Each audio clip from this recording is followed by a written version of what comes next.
السلام علیکم حضرات، سبسکرائب کیجئے مفتی غلام رسول چینل کو اور اس بیل آئیکن کو دبائیے تاکہ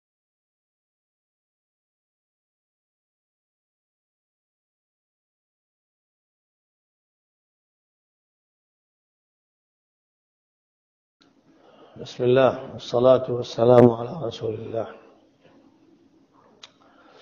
اس میں کوئی شک نہیں ہے کہ اس طرح کے جو بھی واقعات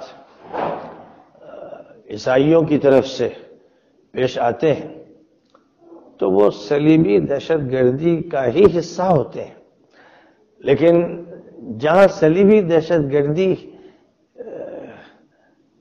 کے محرکات نہیں رہے ہیں وہاں پر بھی یہ دیکھا گیا ہے کہ یورپ اور امریکہ میں انسانی خون سب سے سستا ہے۔ جو بھی تاریخ سے واقف ہو یہ جانتا ہے کہ امریکہ کے اس نظام کا وجود وہاں کی اصل آبادی کے لاکھوں انسانوں کی لاشوں پہ ہوا ہے۔ ریڈ انڈیز جن کو کہا گیا، جو اصل انڈینز نہیں تھے، امریکنز تھے، اور وہاں کے اصل لوگ تھے، جیسے ہندوستان میں دراویڑین نسل کے لوگ اصل ہیں جن کو آریوں نے مارا، ویسے ہی وہاں کے جو اصل لوگ تھے، وہاں کی اصل آبادی تھی، لاکھوں کی تعداد میں یورپینز نے اس آبادی کا صفایا کیا، اور امریکہ کی یہ اسٹیٹ جس کو آج پوری دنیا میں سب سے زیادہ عظمت و شہرت حاصل ہے اور جس کو دنیا کی یک قطبی طاقت اور حکومت کی حیثیت سے دیکھا گیا، یہ وہ اسٹیٹ ہے، یہ وہ حکومت ہے، یہ وہ نظام ہے جو لاکھوں انسانوں کی خون کی ندی کے اندر سے اور انسانوں کی لاشوں پر قائم ہوا۔ ہمیں اس تاریخ کو فراموش نہیں کرنا چاہیے۔ پھر وہی تاریخ ہے جس کا تسلسل سب نے دیکھا، کبھی افغانستان میں، کبھی عراق میں، کبھی سیریا میں، کبھی یمن میں، کبھی ایجپٹ میں۔ افغانستان میں تقریباً 15 لاکھ انسان کو کس نے مارا؟ عراق کے 12-15 لاکھ انسانوں کو مارنے والا کون؟ سیریا میں 12 لاکھ انسان ابھی 7 سال کے اندر شہید کر دیے گئے، کون مجرم ہے؟ یمن میں جو بمباری ہو رہی ہے اور جس کے نتیجے میں بچے، بوڑھے، مرد، عورتیں مارے جا رہے ہیں۔ جو کچھ ہوا افغانستان میں، عراق میں، سیریا میں، یمن میں، کہ محلوں کے محلے، عمارتیں، ان کی چھتیں بسے ہوئے انسانوں پر گرا دی گئی، وہ پس گئے ملبے کے نیچے، اور کتنے بچوں نے، عورتوں نے تڑپ تڑپ کر جانیں دی ہیں۔ یہ ہے یورپین کلچر۔ صلیبی جنگ ہو یا نہ ہو، کیا جو جنگ برطانیہ اور فرانس اور جرمنی کے درمیان تھی، جرمنی کے جو لوگ تھے اور ان کے ساتھ جو تھے، اور ادھر برطانیہ اور فرانس کے ساتھ جو تھے، یہ صلیبی جنگ تھی۔ پوری دنیا میں کہیں پر بھی وہ جنگ نہیں ہوئی جو یورپ میں ہوئی، جس کو ورلڈ وار فرسٹ اور ورلڈ وار سیکنڈ کہتے ہیں، جنگ عظیم اول اور جنگ عظیم ثانی۔ یہ وہ جنگیں ہیں جنہوں نے کروڑوں انسانوں کو جلا دیا، بھسم کر دیا، چچھڑے ان کے جسموں کے اڑا دیے۔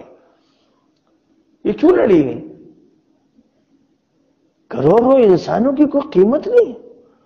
اور آج بھی جہاں بھی مظالم دیکھ رہے ہیں آپ، ان مظالم کے پیچھے کون سی طاقت کھڑی ہوئی ہے؟ یا طاقت امریکہ کی ہوگی یا رشیا کی ہوگی، یا وہ لوگ ہیں جو نام مسیح کا لیتے ہیں اور کہتے ہیں کہ وہ مرسی آف دی ورلڈ تھے، وہ رحمت کا پیغام لے کر آئے تھے، جس کا مطلب یہ ہے کہ جو مسیحی دنیا ہے وہ فی الحقیقت دجالی دنیا ہے، وہ مسیحی دنیا نہیں ہے۔ اگر وہ حضرت مسیح علیہ السلام کو مانتی تو اس میں رحم کے جذبات ہوتے۔ امریکہ حضرت مسیح کو مانتا ہے، یورپ حضرت مسیح کو مانتا ہے، لیکن ان کے دلوں میں رحم نام کی کوئی چیز نہیں۔ انہوں نے ہمیشہ لوگوں کو قتل کرنے میں راحت محسوس کی۔ یہ روزانہ فضا سے بمباری کر کے نیچے انسانوں کو تڑپاتے رہے اور دنیا دیکھتی رہی، پوری دنیا دیکھتی رہی۔ اور جس کو مارتے ہیں اس کو یہ دہشت گرد کہتے ہیں. اصلاً یہ خود دہشت گرد ہے. ان کا کلچر دہشت گردانہ ہے. اگر ایسا نہ ہوتا تو پھر یورپ میں 2 جنگیں اتنی مہلک، اتنی خطرناک، اتنی تباہ کن نہ ہوتی. تو یہ یورپین کلچر ہے، یہ امریکن کلچر ہے، یہ رشین کلچر ہے. رشین کا جہاں تک تعلق ہے کہ وہ بھگوان کو نہیں مانتے، خدا کو نہیں مانتے، ایشور کو نہیں مانتے، لاڈ کو نہیں مانتے، وہ شیطان کو مانتے ہیں، دجال کو مانتے ہیں، خبیث الفطرت لوگ ہیں. تو ان سے تو یہی متوقع ہے. لیکن جو مانتے ہیں لاڈ کو، گاڈ کو، اور جیسس دی کرائسٹ کو، عیسیٰ مسیح کو مانتے ہیں، وہ ان جرائم میں کیسے ملوث ہوتے ہیں؟ تو بات وہی ہے کہ مسئلہ صرف صلیبی اور غیر صلیبی کا نہیں. بش نے جس وقت جنگ چھیڑی تھی افغانستان میں تو یہ کہا تھا کہ یہ صلیبی جنگ ہے. اس کے منہ سے نکل گیا تھا، بعد میں پھر اس دعوے کو مٹا دیا گیا کہ لوگوں کو وہ پرانی یادیں تازہ نہ ہو جائیں.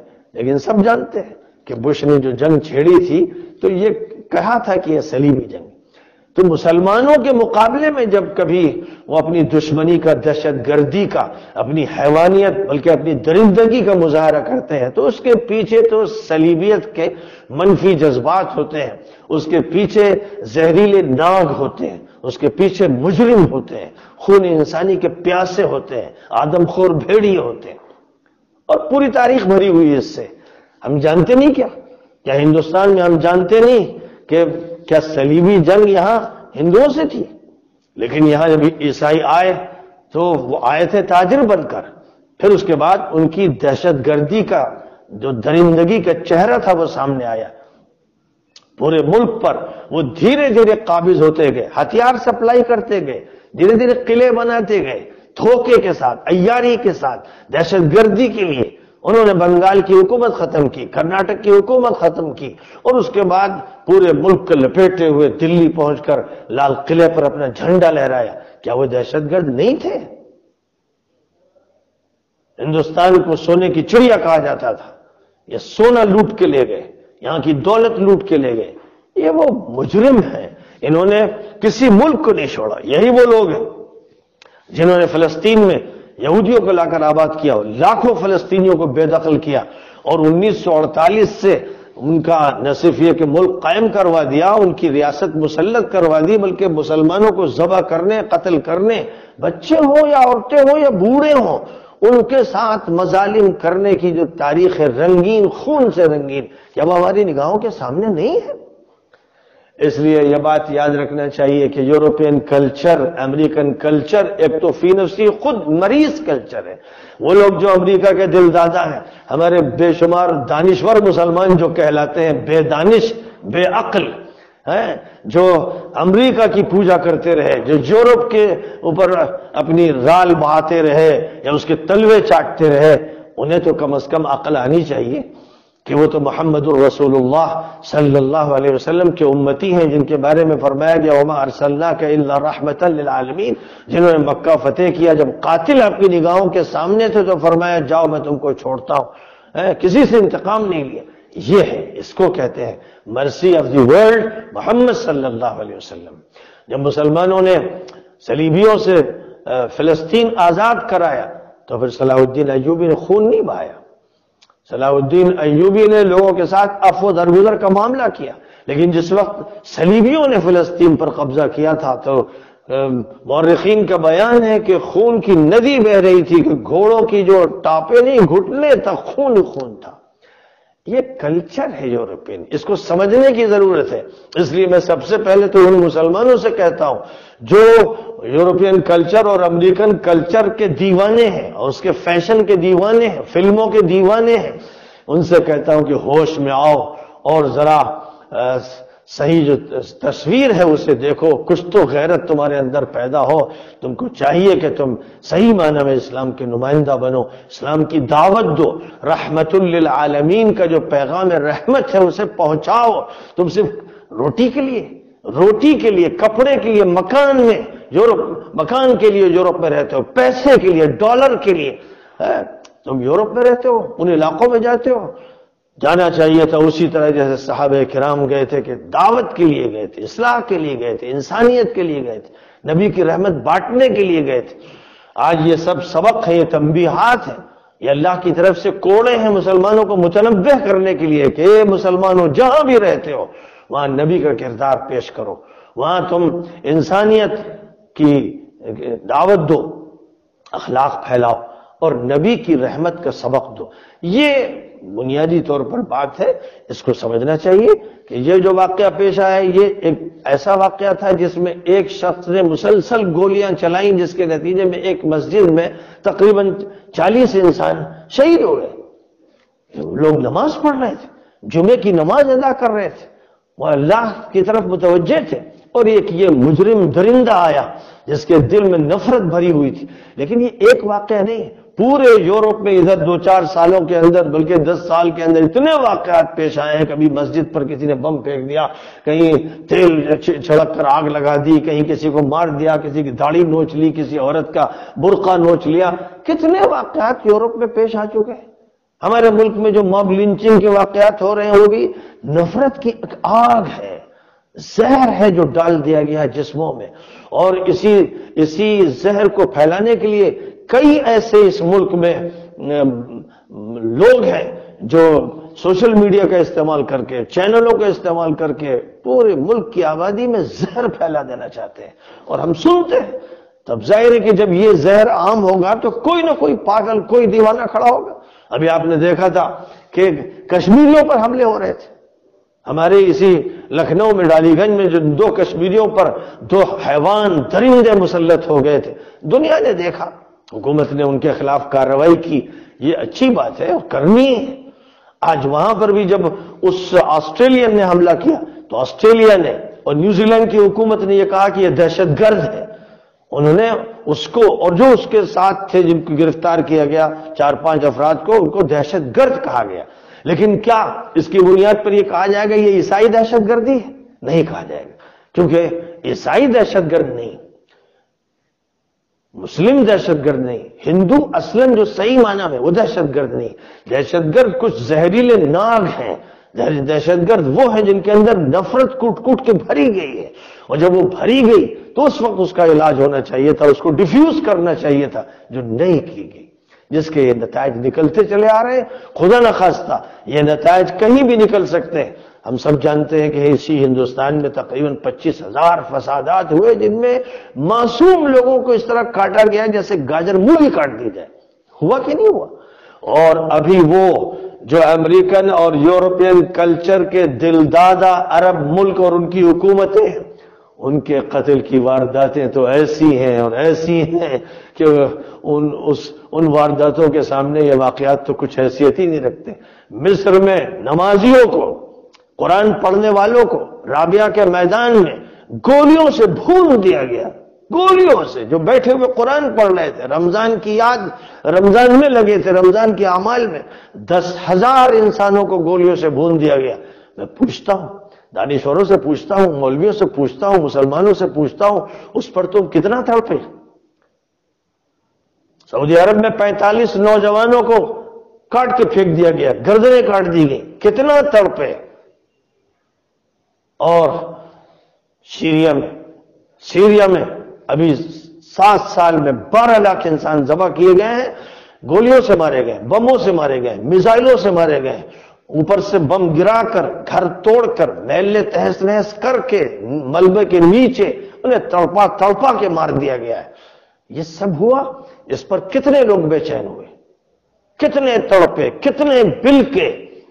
اگر وہ اس پر نہیں تڑپے تو پھر اس واقعے کو تو بہت ہلکا سمجھو، تمہارے لیے تو کچھ نہیں ہے۔ جن کے اندر حس ہے، جو غیرت رکھتے ہیں، حمیت رکھتے ہیں، انہیں فکر ہے پوری انسانیت کی، اور جب تک پوری انسانیت کی فکر نہیں ہوگی، پوری انسانیت کو سبق نہیں پڑھایا جائے گا رحمت کا، انسانیت کا، اخلاق کا، ادب کا، تو مسئلہ حل نہیں ہوگا۔ اسی طرح کے واقعات دنیا کے چپے چپے پر ہوتے رہیں گے۔ دوسرا سوال مولانا آپ سے یہ ہے کہ جب بھی مغرب کی طرف سے اس طرح کی کوئی خونی واردات ہوتی ہے تو مغربی میڈیا اس واردات کے انجام دینے والے کو ذہنی طور پر معذور قرار دے دیتی ہے، یہ کیسا دوہرا معیار ہے؟ نہیں، دوہرا معیار کی جو بات آپ کرتے ہیں تو دوہرا معیار تو عرب حکمرانوں کا ہے، ان سے زیادہ منافق روئے زمین پر کوئی نہیں۔ رہ گئے یورپ تو ہے ہی دشمن، صلیبی دشمن ہے، خود اس کا کلچر دشمنانہ ہے، اس کے ہاں خون میں لذت ہے۔ اس لیے میں نے آپ کو بتایا کہ امریکہ قائم ہوا ریڈ انڈینز کے لاکھوں انسانوں کی لاشوں پر، اور یورپ جو عیسیٰ مسیح کی رحمت کا سبق پڑھاتا ہے، وہاں دنیا کی سب سے بھیانک 2 جنگیں ہوئی ہیں، ورلڈ وار فرسٹ اور ورلڈ وار سیکنڈ۔ یہ دنیا میں کہیں نہیں ہوئی، ایسی بھیانک جنگیں دنیا نے نہیں دیکھی، ہلاکو چنگیز خان کو بھی اس کا موقع نہیں ملا۔ تو یہ کوئی نئی بات نہیں ہو رہی ہے، لیکن ابھی یہ اچھی بات ہے کہ آسٹریلین حکومت اور نیوزی لینڈ کی حکومت یہ نہیں کہہ رہی کہ وہ مجنون تھا، دیوانہ تھا، اس نے تو کتاب بھی لکھی، اس نے تو اپنے سارے جذبات کا اظہار بھی کیا، اور اس کو گرفتار کیا گیا، اس کو دہشت گرد ہی کہا گیا۔ اس وقت اس کو اور اس کی ٹیم کو دہشت گرد کہا جا رہا ہے، تو اس وقت ان کا دوغلا کردار نہیں۔ آخری سوال یہ ہے کہ اس طرح کے واقعات کے بعد عالم اسلام کی قیادتوں کی طرف سے کیا رول ہونا چاہیے تھا اور کیوں نہیں ہوا؟ اس پر تو بس ہنسی آتی ہے۔ عالم اسلام آپ کی زبان پر ہے، آپ کے دماغ پر ہے، آپ کی کتاب میں ہے، زمین پر نہیں۔ اگر زمین پر عالم اسلام ہوتا تو یہ حشر نہ عراق کا ہوتا، نہ سیریا کا ہوتا، نہ ایجپٹ کا ہوتا، نہ ٹیونسیا کا ہوتا، نہ یمن کا ہوتا، نہ صومالیہ کا ہوتا، نہ برما کا ہوتا۔ عالم اسلام مرحوم ہو گیا ہے، اس کا انتقال ہو گیا ہے۔ اگر آپ کو اس کی دلچسپی ہے تو اس کی قبر پہ جا کے چادر چڑھا دیجئے، کوئی چراغ جلا دیجئے، باقی زمین پر عالم اسلام ابھی تو نہیں ہے۔